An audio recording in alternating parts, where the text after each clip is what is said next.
Hello, मेरा नाम है आशीष और आज आपके सामने है ये स्कोडा कैलाक।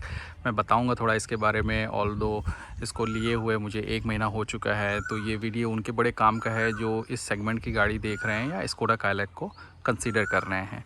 तो उनको मोटा मोटी थोड़ा बहुत आइडिया हो जाएगा कि उनके लिए गाड़ी है या क्या ठीक है, क्या और अच्छा हो सकता है।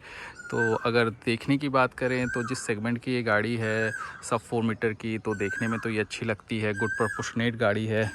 कलर वगैरह ये आप जो देख रहे हो ये इनका नया चेरी रेड कलर है। पहले एक इनका रेड कलर का, फायरी रेड कलर का कलर आता था जो इसको इन्होंने डिसकंटिन्यू कर दिया है।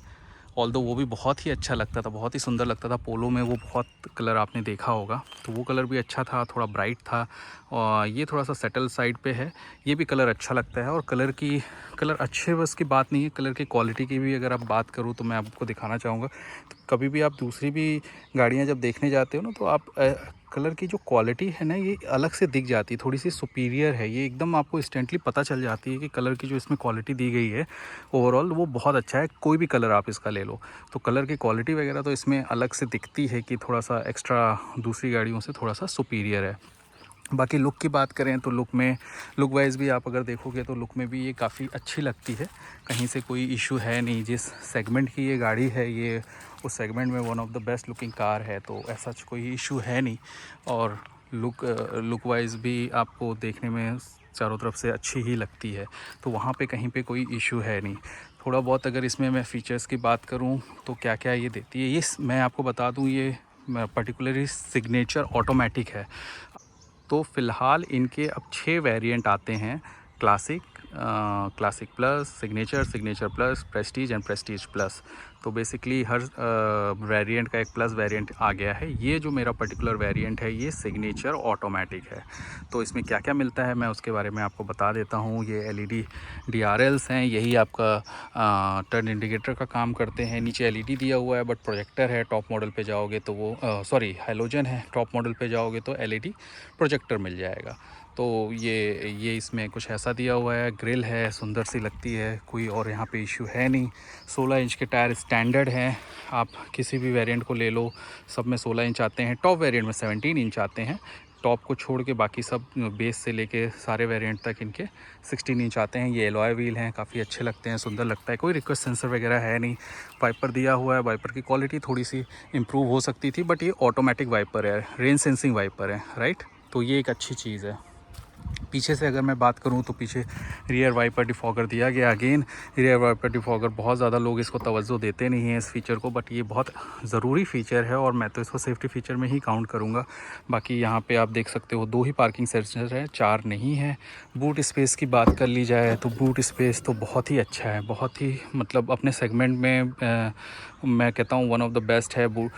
लिप भी ज़्यादा नहीं है, हाइट वगैरह ऐसा नहीं है कि आपको इसमें कुछ भी लोड वोड करने में इशू आए। बाकी ये पार्सल ट्रे यहाँ पे है, आप चाहो तो इसको निकाल के यहाँ पे रख भी सकते हो। दूसरी गाड़ियों में क्या होता है, अगर सामान ज़्यादा है, आपको ऊपर तक सामान रखना है, तो ये पार्सल ट्रे आपको घर वगैरह में रखनी पड़ती है। इन्होंने एक स्मार्ट फीचर दिया है, आप निकालो और यहीं पे आप इसको रख दो। यहाँ पे इन्होंने हुक दिए हुए हैं इसके लिए। बाकी बूट लैम्प वगैरह भी यहाँ पे दिया हुआ है, तो वो कोई दिक्कत है नहीं। यहाँ पे आप देखोगे तो ग्रैब हैंडल दिया हुआ है। अगर आपकी हाइट कम है तो आप इसको पकड़ के ऐसे खींचिए और फिर ऐसे बंद कर दीजिए।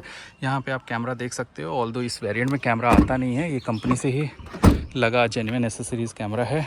जब मैं आपको उसके बारे में बताऊंगा एसेसरीज़ के बारे में तो आपको अपडेट कर दूंगा। यहाँ पे बाकी आप देखोगे तो फ्यूल डालने के लिए इधर दिया हुआ है।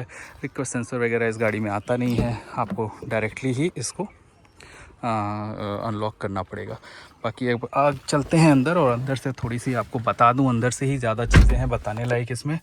तो आप अगर देखोगे ओवरऑल लेआउट तो काफ़ी सुंदर सा लेआउट है इसमें, कहीं पे कोई दिक्कत नहीं है। एक नज़र में देखने में तो बहुत ही सुंदर लगता है, हर चीज़ प्रॉपर तरीके से फिट एंड फिनिश है। हैंडल वगैरह में भी क्रोम दिया हुआ है, तो देखने में थोड़ा सा अंदर से बेटर फील होता है। इधर आप अगर देखोगे आर्मरेस्ट वगैरह में तो थोड़ा सा फैब्रिक दिया हुआ है। आई डोंट नो कितना लास्ट करेगा, थोड़ा फैब्रिक जैसा ही है, देखते हैं, बट कंफर्टेबल तो है।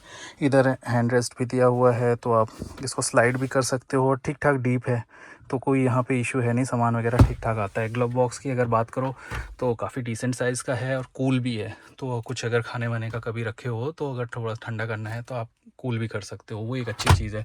जो मेन चीज़ इन्होंने अपडेट किया है अभी वो है ये रियर व्यू मिरर, इसको ऑटोमेटिक कर दिया है। तो ये बहुत ही अच्छा है, मुझे तो लगता है हर गाड़ी में होना ही चाहिए ये एटलीस्ट। तो ये ऑटोमेटिक होने की वजह से आपको ना बार बार एडजस्ट करने की ज़रूरत नहीं, एक बार एडजस्ट करो और जैसे ही इस पर लाइट पड़ेगी तो ऑटोमेटिकली ये डिम हो जाता है। तो वो एक बहुत अच्छा चीज़ है। अभी सनरूफ भी इसमें आती है, तो ठीक है, अच्छी चीज़ है तो अच्छा ही लगता है। तो सनरूफ भी इस वेरिएंट में दिया हुआ है, ऑल्दो ये इन्होंने बेस वेरिएंट से ही चालू कर दिया है, क्लासिक छोड़ के क्लासिक प्लस से इन्होंने सनरूफ देना भी चालू कर दिया है। बाकी यहाँ पे एलईडी वगैरह दिया हुआ है, काफ़ी अच्छा थ्रो है इसका। और हाँ, पूरे केबिन में जितनी भी लाइटिंग दी गई है सारी एलईडी ही दी गई है, तो काफ़ी अच्छी तरीके से काम करती है और काफ़ी ब्राइट है।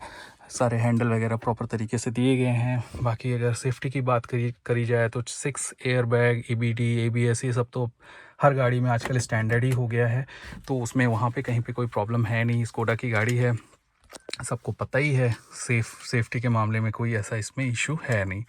बाकी आप ये चाबी देख सकते हो, अगर आप इसकी बात करोगे तो बेसिक सी चाबी है, सभी वेरिएंट में यही चाबी आती है। जो टॉप वेरिएंट है वहाँ पे यहाँ पे पुश बटन स्टार्ट दिया हुआ है, इसको आपको चाबी से लॉक अनलॉक करना पड़ेगा या इग्निशन ऑन ऑफ करना भी है। बाकी चलिए आपको स्टार्ट करके बताते हैं क्या क्या फंक्शन यहाँ पे दिया हुआ है और किस तरीके से चीज़ें हैं यहाँ पे। तो आप पहले तो देख सकते हो ये ऑटोमेटिक गियर बॉक्स है, बहुत मस्त गियर बॉक्स है। मतलब टॉर्क कन्वर्टर दिया है, 6 स्पीड का टॉर्क कन्वर्टर है, बहुत ही अच्छा है। आप इसको चलाओगे तो ये एक आपको अलग ही लेवल पे आपको इसका मज़ा आएगा। स्टीयरिंग वगैरह देख सकते हैं, बहुत सुंदर है, काफ़ी सुंदर लगती है। 2 स्पोक स्टीयरिंग है, क्रूज़ कंट्रोल वगैरह दिया हुआ है। ऑल्दो यहाँ पे है थोड़ा सा कॉम्प्लिकेटेड पोजीशन पे है, इधर आप देख सकते हो, ये मैं दिखा देता हूँ। यहाँ पे क्रूज़ कंट्रोल वगैरह दिया हुआ है, जनरली हर गाड़ियों में यहाँ पे देता है। और बाकी स्कोडा VW के जो गाड़ियाँ होती हैं आपको पता ही है कि उसमें 1 मिनट में स्टार्ट कर लेता हूँ। ये वाइपर का इधर दिया हुआ है, वाइपर इधर दिया हुआ है और टर्न इंडिकेटर इधर दिया हुआ है। तो ऑल्दो आपकी अगर ये पहली गाड़ी है तब तो कोई इशू नहीं है, आपको आदत सी पड़ जाएगी उस तरीके से। लेकिन घर में अगर कोई दूसरी गाड़ी भी है तो काफ़ी बार कंफ्यूजिंग हो जाता है। आप इंडिकेटर देते हो और वाइपर चल जाता है, क्योंकि एकदम अपोजिट डायरेक्शंस में है दोनों।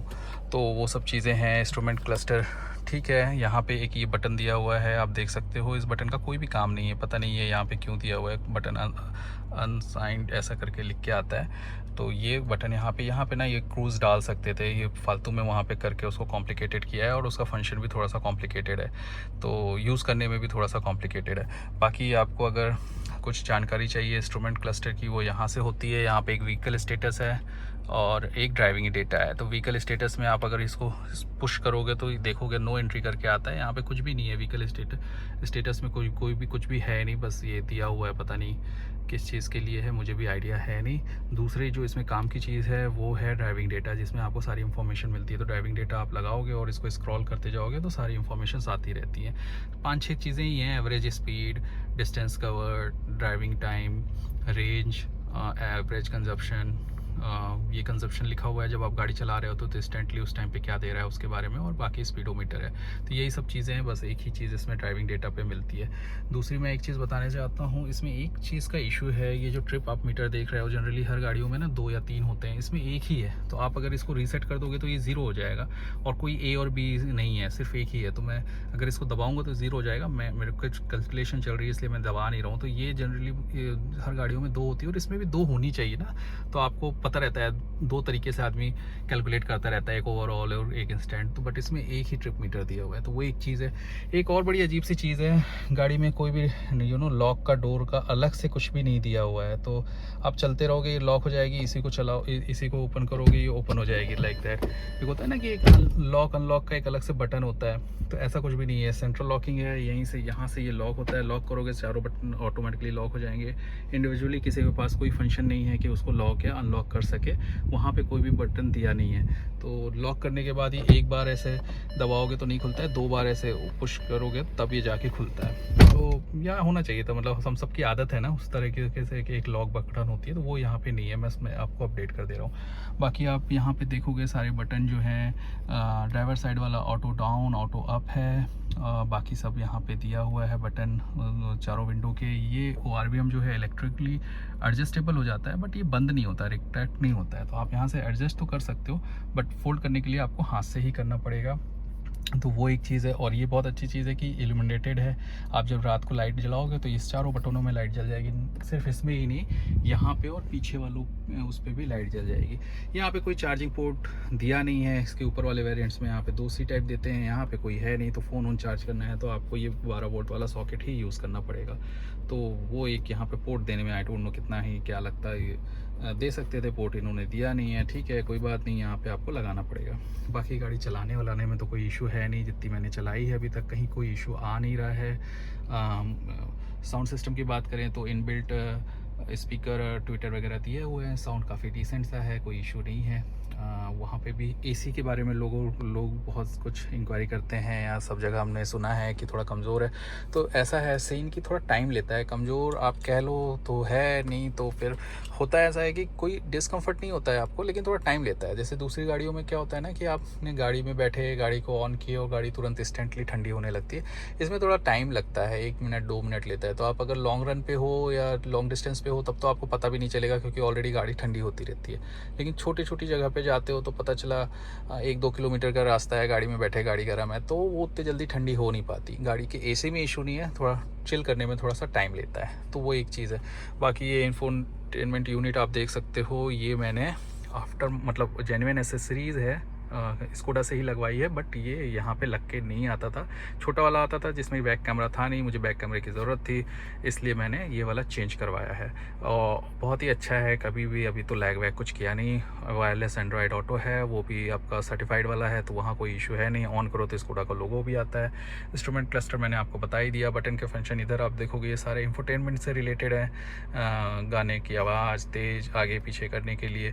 बाकी ये आप देख ही रहे हो, जैसे ये दिखा ही रहा है, स्पीक का सिग्नल यहाँ पे बना हुआ है। तो अगर आपका एंड्रॉयड ऑटो है या एप्पल कारप्ले है तो सीरी या गूगल असिस्ट यहाँ से चालू हो जाता है अगर आप उसको पुश करोगे तो यही सब चीज़ें हैं इस गाड़ी में। अगर आप इसको लेने का प्लान कर रहे हो तो बिल्कुल कंसिडर कर सकते हो, कहीं पे भी कोई इशू है नहीं। गाड़ी चलती बहुत अच्छी है, गाड़ी की स्टीयरिंग वगैरह, सस्पेंशन वगैरह सब कुछ सॉर्टेड है। एवरेज का आई डोंट नो, अभी गाड़ी उतनी चली नहीं है, 340 किलोमीटर ही चली है, बट जितना मुझे दिख रहा है वो एवरेज बहुत ज़्यादा मतलब मैंने प्योरली इसको शहर में आप कह सकते हो चला आ रहे हैं तो 9.6 मतलब सिंगल डिजिट्स में आ रही है। थोड़ा सा हाईवे पे एक बार लेके गया था, 70 किलोमीटर का स्ट्रेच था, तो वहाँ 14 के आसपास दिखा रहा था। बट अगर आप शहर में मतलब एक सिर्फ अंदर कहीं शहर वहर में चलाते हो तो ये आई डोंट थिंक ये सिंगल डिजिट से ऊपर जाने वाली है। तो वो एक देख लेना आप, अगर आपको कैसा अगर एवरेज का आपको थोड़ा सा इशू है तो ये सिंगल डिजिट में ही शहर में रहने वाली है।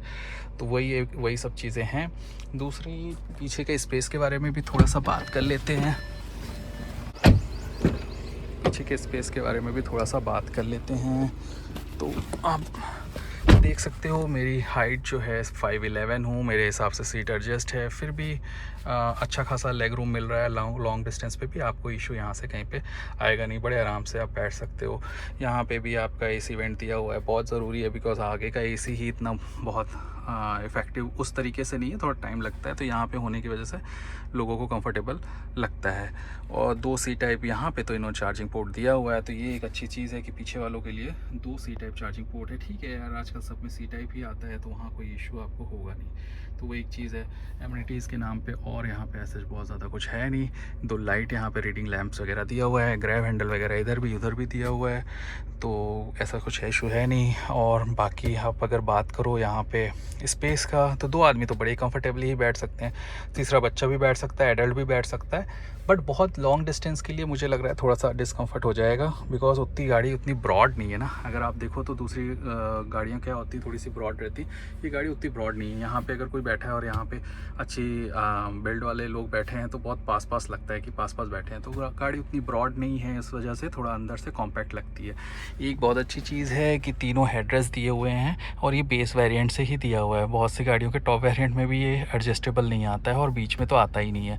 तो ये तीनों ही हेडरेस्ट हैं और तीनों ही एडजस्टेबल हैं। ये बहुत अच्छा है, आपको गाड़ी चलाते टाइम अपने हिसाब से आप कंफर्टेबली रह सकते हो। तो यही कुछ ओवरऑल है। बाकी मैं एक वीडियो और बनाऊंगा इसके बारे में, जिसमें थोड़ा सा गाड़ी और चल जाए तो क्या अच्छा लग रहा है, क्या नहीं अच्छा लग रहा है, क्या होना चाहिए, क्या और इम्प्रूव हो सकता है, उसके बारे में आपको बताऊंगा। बाकी अगर आप ये गाड़ी कंसिडर कर रहे हो तो बिल्कुल आप कंसिडर कर सकते हो, कहीं पे कोई इशू नहीं है। चलने वलने में तो खैर बहुत ही सॉर्टेड है, कोई प्रॉब्लम इसमें है नहीं। चलिए नेक्स्ट वीडियो में आपको और इसके बारे में कुछ डिटेल्स दूंगा। अभी के लिए फ़िलहाल इतना ही। ये वीडियो देखने के लिए थैंक यू वेरी मच।